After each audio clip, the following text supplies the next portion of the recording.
The NBI Davao will also be investigating flood control projects in said province. And for details, we have News 5 correspondent Bril Montalvo. Bril, na-miss ka na namin. Nagsimula na ba ang investigasyon? Lord, tama ka nga dyan. Nagsimula ng imbestigahan ng National Bureau of Investigation 11 ang mga flood control projects sa Davao Region nitong linggo. Ayon nga sa NBI 11, direktiba umano galing sa kanilang central office ang naturang hakbang. Ito ay may kinalaman pa rin sa maanumalyang flood control project ng bansa. Nilinaw naman ang ahensya na pati ang ibang infrastructure project ng rehiyon gaya ng tulay at kalsada ang iimbestigahan din na posibleng may anomalya din. Nagipagpulong na din ang NBI sa DPWH-11 para hingin ang mga dokumento ng kanilang mga proyekto. Kasali naman sa iimbestigahan ng ahensya ang ilang empleyado ng DPWH-11 kasama na ang mga district engineers. Nagsimula ang kanilang imbestigasyon mula taong 2016 sa administrasyon ni dating Pangulong Rodrigo Duterte hanggang sa administrasyon ni Pangulong Bongbong Marcos. Ngayon, tatagal umano ng 3 buwan ang kanilang gagawing imbestigasyon. Sisiguraduhin naman ang ahensya na magsasampa ng kaukulang reklamo ang mga sangkota na individual sa posibleng korupsyon. Lord? May tanong yata ang iyong tita Denise. Actually, 2 things. Mabilis lang, Bril. I just wanted to know also kung ilan in total na mga projects yung iniimbestagahan ngayon and kung saan na napunta yung usapan ng because last week nga ba yun? Parang kinonfirm nakakuha ang distrito ni Congressman Pulong Duterte ng, if I'm not mistaken, 51 billion. Pero sabi niya naman, noong September 11, wala daw anomalya and you're free to inspect. Dale. Yes, tama nga kayo dyan, Lord Denise. Ayon nga sa NBI 11, ay kukuha pa sila ng mga dokumento galing sa DPWH 11 kasi nga hindi lang ang Davao City ang iimbestigahan ng NBI 11, all over Davao Region including Davao Occidental, Davao Oriental, Davao del Norte at Davao del Sur maging ang Davao de Oro. Nung nakarang buwan nga ay napuntahan natin ang mga flood control project doon nga sa Davao de Oro at mayroong flood control project sa Nabunturan at sa Mawab sa Davao de Oro na kakatapos lang pero sira na. Yan yung makikita nyo sa ating monitor. At dito naman sa Davao City, yun nga revelasyon ni UC Cabral noong meron umano nga 51 billion pesos na flood control project dito sa Davao City sa district ni Congressman Pulong Duterte dito sa 1st District ng Davao City. At nilinaw naman yan ng kampo ni Congressman Pulong na makikita naman natin yung mga project pero hindi 51 billion worth.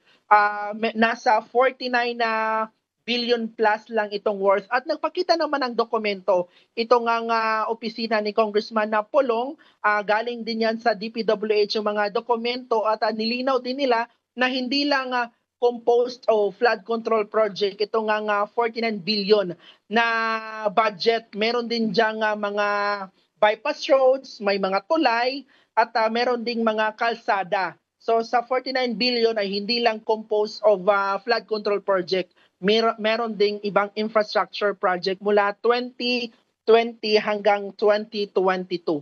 Lord Denise. Okay, Dale, Bril, so paglilinaw lang, wala raw nakita o ongoing pa rin ba ng mga ghost projects as claimed by the congressman?